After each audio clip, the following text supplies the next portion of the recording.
la vue d'ensemble pour donner une idée du volume de plantes par rapport au volume d'eau.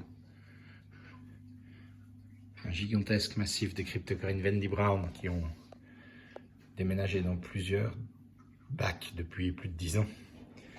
Un pied plus récent d'un Echinodorus cultivar du commerce, je ne sais même plus ce que c'est.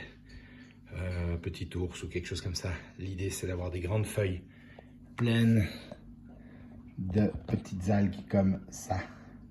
C'est plein d'animalcules, c'est plein de microphones qui nourrissent très bien les alevins.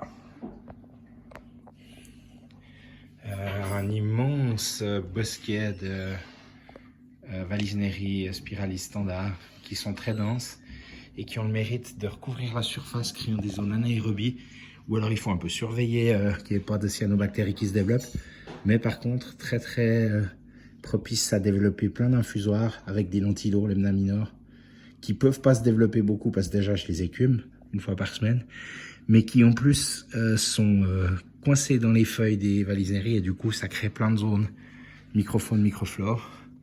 Un autre gros pied de Cryptocoryne verte cette fois. 2-3 stelons replantés à droite et à gauche d'Echinodorus.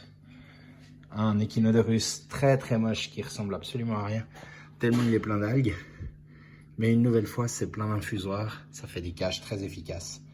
Et surtout, je ne siphonne jamais le fond, je laisse s'accumuler les déchets végétaux qui font du mulme au fond. Et du coup, j'ai pas besoin non plus de mettre des sols nutritifs. J'en ai mis il y a quelques années, puis je ne l'ai jamais renouvelé.